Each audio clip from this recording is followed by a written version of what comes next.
జై శ్రీరామ్, అందరికీ నమస్కారం. వెల్కమ్ టు న్యూస్ సెకండా. నేను మీ కస్తూరి శ్రీధర్. కాంగ్రెస్ పార్టీ మన దేశానికి పట్టిన వైరస్ అని చెప్పి ఇప్పటికే నేను చాలాసార్లు చెప్పిన. వాళ్ళు చేసే దుర్మార్గాలు మన దేశాన్ని సర్వనాశనం చేసడానికి ఈ కాంగ్రెస్ పార్టీ ఆ రాచ కుటుంబం ఒకటి ఉన్నది కదా, ఆ రాచ కుటుంబం రాచపుండి అంటారు. ఆ విధంగా మన దేశానికి బట్టి మన దేశాన్ని సర్వనాశనం చేయాలని చెప్పి చూస్తుంది. అందులో భాగంగానే వాళ్ళు పనిన ఈ రాచ కుటుంబము ఈ 54 ఏళ్ల యువనేత ఎవరు, ఈ రాహుల్ గాంధీ ఉన్నాడు కదా, వాళ్ళు పన్నిన ఒక కుట్ర గురించి ఇప్పుడు మీకు తెలియజేసే ప్రయత్నం చేస్తున్నా. దయచేసి ప్రతి ఒక్కరు కూడా ఈ వీడియోని ఎక్కడా మిస్ అవ్వకుండా వీడియో అంతా జాగ్రత్తగా చూడండి ప్లీజ్. హిడెన్బర్గ్, బహుశా ఈ హిడెన్బర్గ్ సంస్థ గురించి అందరికి తెలిసే ఉంటుంది.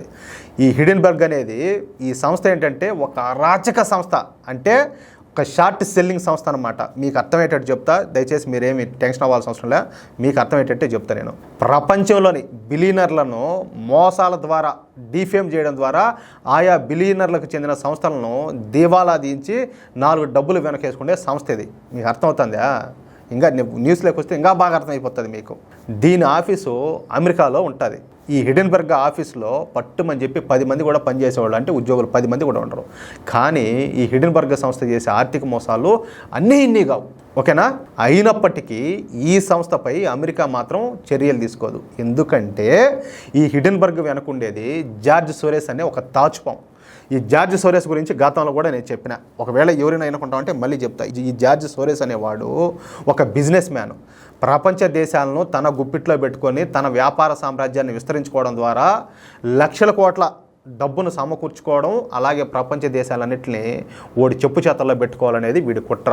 వీడి జార్జ్ సోరెస్ ఒకడైతే ఇంకా కొంతమంది పెడతా ఉంటారు, ఊరి నాయన వీడెప్పుడు చస్తాడు రా స్వామి, జార్జ్ సోరెస్ చచ్చా అంటే దరిద్రం పోతుంది అనుకుంటారు. కాదు, వీడికి ఒక కొడుకు ఒకడు ఉన్నాడు, అలెగ్జాండర్ సోరెస్ అని చెప్పేసి. వీడిని మించిన దుర్మార్గుడు ఓడు. ఈ అబ్బా కొడుకులు ఇద్దరు కలిసి వీళ్ళు చేసే దుర్మార్గాలు అన్నీ ఇన్ని కావు, అంటే వీడు చెప్పు చేతల్లో నడుస్తూ ఉంటాడు అనమాట. అది ఈ జార్జ్ సోరెస్సే ఈ హిడెన్బర్గ్ను నడిపిస్తూ ఉన్నాడు. అందుకే ఈ హిడెన్బర్గ్ సంస్థ అయితే రెచ్చిపోతుంది. ఈ మధ్య మన దేశ వ్యాపారవేత్త అయినటువంటి గౌతమ్ అదానీ ఉన్నాడు కదా, ఆ అదానీని టార్గెట్ చేసి పెద్ద ఎత్తున ఈ కథనాలను అయితే వండి వార్చింది. దీంతో అందరూ ఆ కథలు నిజమని చెప్పి నమ్మినారు. దీంతో అదానీ షేర్లు ఒక్కసారిగా పతనం అయిపోయినాయి, అంటే పడిపోయినాయి షేర్లన్నీ కూడా. దీనికి సంబంధించి ఇది ఈ మధ్యకాలంలో జరిగింది. చాలామందికి తెలిసి ఉంటుంది, షేర్ మార్కెట్ గురించి ఎంతమందికి అయితే ఐడియా ఉంటుందో వాళ్ళకందరికీ తెలిసే ఉంటుంది ఈ న్యూస్. అదానీ పని ఇంక లేదు, అదానీ పని అయిపోయింది, అదానీ రోడ్డు మీద పడిపోయాడని చెప్పి చాలామంది మాట్లాడినారు. అంతగా కావాలనే కూల్చేసినట్లుగా, అంటే పేక మేడ పడిపోయినట్టు ఒక మనిషిని తీసుకుపోయి పైకి ఎక్కించి మేడ మీదకి ఎక్కించి తోసేసినట్టు ఆ విధంగా షేర్లు అయితే ఆ విధంగా అంత ఘోరంగా పడిపోయేటట్టు చేసింది ఈ హిడెన్బర్గ్ సంస్థ. ఏదో ఆర్థిక మోసాలకు పాల్పడినాడు గౌతమ్ అదానీ అని చెప్పేసి లేనిపోని అంటే అప్పదప్పు సాక్ష్యాలను సృష్టించి గబ్బు పట్టించారు, నాశనం చేసినారు. దీంతో అదానీ షేర్లు ఒక్కసారిగా పడిపోయినాయి. అదానీ ఒక్కసారిగా అధపాతాళానికి పడిపోయినాడు అనే దానికంటే వాంటెడ్గా తొక్కేయబడినాడు. అంటే వీళ్ళందరూ కలిసి ఆ విధంగా చేశారు. అయితే అదానీ మళ్ళీ ఒక బుల్లెట్ వేగంతో ఎదిగి తన సత్తాను అయితే నిరూపించుకున్నాడు. అయితే ఈ హిడెన్బర్గ్ మళ్ళా ఇంకోసారి ఏంటంటే అదానీ టార్గెట్ చేసింది. అయితే ఈసారి ప్రజలు, అంటే మన భారతదేశ ప్రజలు అలాగే ఇన్వెస్టర్లు మాత్రం ఈ హిడెన్బర్గ్ రిపోర్ట్ని అయితే ఎవరు కూడా నమ్మల. దీంతో కాంగ్రెస్ పార్టీకు దిక్కుదోచన పరిస్థితి అయితే ఏర్పడింది. ఎందుకంటే అదానీ వచ్చేసి చైనాకు వ్యతిరేకంగా పనిచేస్తున్నాడు. చైనాకు రావాల్సినటువంటి ఎన్నో ప్రాజెక్టులను ఈ అదానీ లాగేసుకుంటున్నాడు.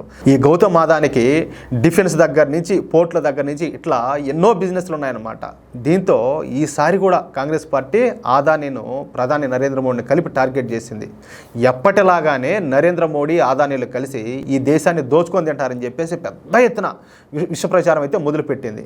దీంతో చిర్రెత్తుకొచ్చినటువంటి భారతీయ జనతా పార్టీ ఎంపీ రవిశంకర్ ప్రసాద్ గారు కాంగ్రెస్ పార్టీ మీద తీవ్ర ఆగ్రహం వ్యక్తం చేసినారు.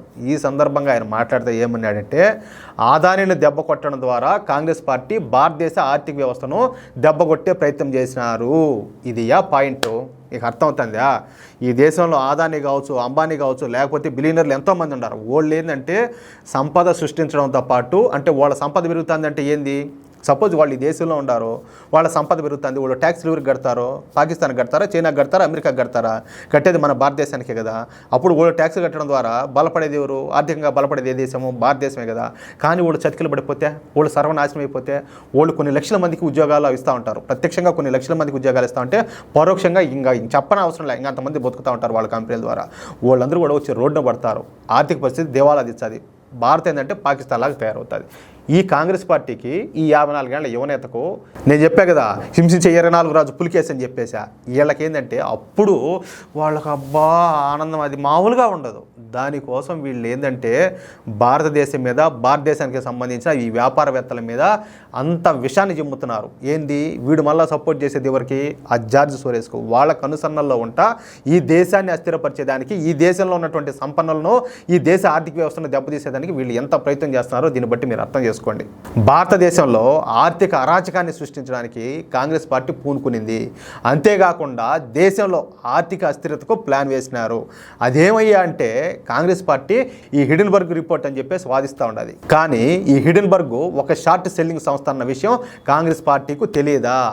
హిడెన్బర్గ్ వెనుకున్నది జార్జ్ సోరేస్ అన్న విషయం ఈ కాంగ్రెస్కు తెలియదా? లేక తెలిసి కూడా కాంగ్రెస్ పార్టీ డ్రామాలు ఆడుతుందా? ఇది రవిశంకర్ ప్రసాద్ గారు అన్న మాటలు. కానీ దీనికి ప్రతి దానికి సమాధానం మీకు తెలుసు. కాంగ్రెస్ చేస్తున్న ఈ కుట్రల మూలంగా చిన్న చిన్న పరిశ్రమలు నడిపేవాళ్ళు దెబ్బతినడమే కాకుండా స్టాక్ మార్కెట్లను అస్థిరపరుస్తుంది. మొన్నటి వరకు కాంగ్రెస్ పార్టీకు కేవలం మోడీ గారి మీదనే కోపం ఉంటామనేది. కానీ ఇప్పుడు ఆ కోపాన్ని దేశం మొత్తం మీద కూడా చూపిస్తున్నారంట. కాంగ్రెస్ పార్టీని అయితే కీలిర్చి వాత పెట్టినట్టు చేసినాడు ఈయన రవిశంకర్ ప్రసాద్ గారు. మీరు అర్థం చేసుకోండి. దీన్ని బట్టి ఎందుకో తెలియడంలే నాకు. అంటే అసలు నాకు ఒక విషయం అర్థం కాల. వీళ్ళ మూలాలు అసలు ఏడి నుంచి వచ్చినాయి? దీని మీద అయితే ఖచ్చితంగా నేను స్టడీ చేయాలా. దీనికి సంబంధించి ఒక అద్భుతమైన న్యూస్తో కానీ, ఎవరైనా ఒక పెద్ద మనిషిని పట్టుకొచ్చి ఒక ఇంటర్వ్యూతో కానీ ఖచ్చితంగా మీకు దీని గురించి పూర్తిగా అర్థమయ్యేటట్టు చేస్తా. అసలు ఇప్పుడు రాహుల్ గాంధీ కావచ్చు, వీళ్ళ నాయన రాజీవ్ గాంధీ కావచ్చు, రాజీవ్ గాంధీ వాళ్ళ నాయన వచ్చేసి ఆమె ఇందిరాగాంధీ కావచ్చు, వాళ్ళ హస్బెండ్ ఉన్నాడు కదా ఎవరో ఫిరోజ్ జహంగీర్ గాంధీ ఆయన కావచ్చు, లేకపోతే ఈ అవతలు తీసుకుంటే ఈ చీచి నెహ్రూ కావచ్చు, వాళ్ళ మూలాలు అసలు ఏ దేశం నుంచి ఉన్నాయి అంటే వీళ్ళ అమ్మగారు వచ్చేసి ఇటలీ నుంచి వచ్చింది, అది మనకు తెలుసు. కానీ వీళ్ళ మూలాలు ఏ నుంచి ఉన్నాయి? ఎందుకంటే ఈ దేశంలో పుట్టిన వాళ్ళైతే ఈ దేశం మీద ప్రేమ ఉంటుంది, అంతే కదా. కానీ వీళ్ళకి ఆ ఫీలింగ్ లేదే. వీళ్ళు ఏ దేశం నుంచి వచ్చిన వాళ్ళు ఎందుకని చెప్పేసి ఈ దేశం మీద, ఈ దేశ ప్రజల మీద, అందులోనూ ఈ దేశంలో ఉన్నటువంటి మెజార్టీ ప్రజలైన హిందువుల మీద వీళ్ళు ఎందుకు ఇంత కక్ష కట్టి ఉన్నారు? ఒక సైకోల మాదిరా, జాంబీల మాదిరా అనేది ఇక్కడ నా డౌట్ తడుతుంది. ఖచ్చితంగా నా డౌట్ నేను క్లియర్ చేసుకుంటా. అట్లాగే మీ డౌట్ అన్నింటిలో కూడా నేను ఏదో ఒక రోజు అయితే నేను క్లియర్ చేస్తాను. ఇది మాత్రం నేను మీకు మాట ఇచ్చిన. అది విషయం అయితే ప్రతి ఒక్కరూ వీళ్ళు ఏ ప్రచారం చేసినా, దేని వెలుగులో తీసుకొచ్చినా, ఏం చేసినా కూడా అది మన దేశాన్ని దెబ్బతీయడానికి ప్రయత్నమే. ప్రతి ఒక్కరు కూడా ఆలోచించుకోండి, ప్రతి ఒక్కరు కూడా అర్థం చేసుకోండి.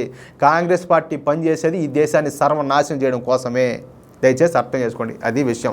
ఈ వీడియోపై మీ యొక్క అమూల్యమైన అభిప్రాయాలను దయచేసి ప్రతి ఒక్కరు కూడా కామెంట్ రూపంలో తెలియజేయాలని చెప్పి కోరుకుంటూ, అట్లాగే ఈ వీడియో నచ్చినట్లయితే దయచేసి లైక్ చేయడంతో పాటు ఈ విలువైన సమాచారాన్ని, ఈ కాంగ్రెస్ నీచ బుద్ధిని ప్రతి ఒక్కరికి అర్థమయ్యేటట్లు మీకు ఎంతమందికి వీలైతే అంతమందికి షేర్ చేయండి. అట్లాగే ఇంతవరకు ఎవరైనా నైనా మహానుభావులారా, ఈ వీడియో చూసేవాళ్ళు ఎవరైనా కూడా ఇంతవరకు మన ఛానల్ సబ్స్క్రైబ్ చేసుకోకపోతే ప్రతి ఒక్కరు సబ్స్క్రైబ్ చేసుకోండి. నేను సూచానే ఉండా. వీడియో చూసేవాళ్ళు చాలా మంది ఉంటున్నారు, దాంట్లో సబ్స్క్రైబ్ చేసుకునే వాళ్ళు చాలా తక్కువ మంది ఉంటున్నారు. ఆఖరికి కామెంట్లు పెట్టేవాళ్ళు కూడా సబ్స్క్రైబ్ చేసుకోవడం లే. దానివల్ల మీకు వచ్చిన నష్టం ఏమైనా దయచేసి ప్రతి ఒక్కరు కూడా మన ఛానల్ సబ్స్క్రైబ్ చేసుకోండి. తప్పనిసరిగా ఈ బెల్ సింబల్ క్లిక్ చేశారంటే మేము అందించే ప్రతి వీడియో కూడా మీకు నోటిఫికేషన్ వస్తుంది. ఒకవేళ ఏదైనా నేను ఇందాక చెప్పినట్టు ఏదైనా డించిక్ ఏదైనా జరిగినా కూడా తప్పనిసరిగా మేము అందించే ప్రతి న్యూస్ కూడా వాల్యుబుల్లే. కాబట్టి యూట్యూబ్లోకి పోయి సెర్చ్ చేసినా కూడా మన న్యూస్ అక్కడ ద్వారా మేము అందించే వార్తలన్నింటినీ కూడా మీరు చూడాలని చెప్పేసి మేము మనందరినీ వేడుకుంటున్నాం. జై శ్రీరామ్.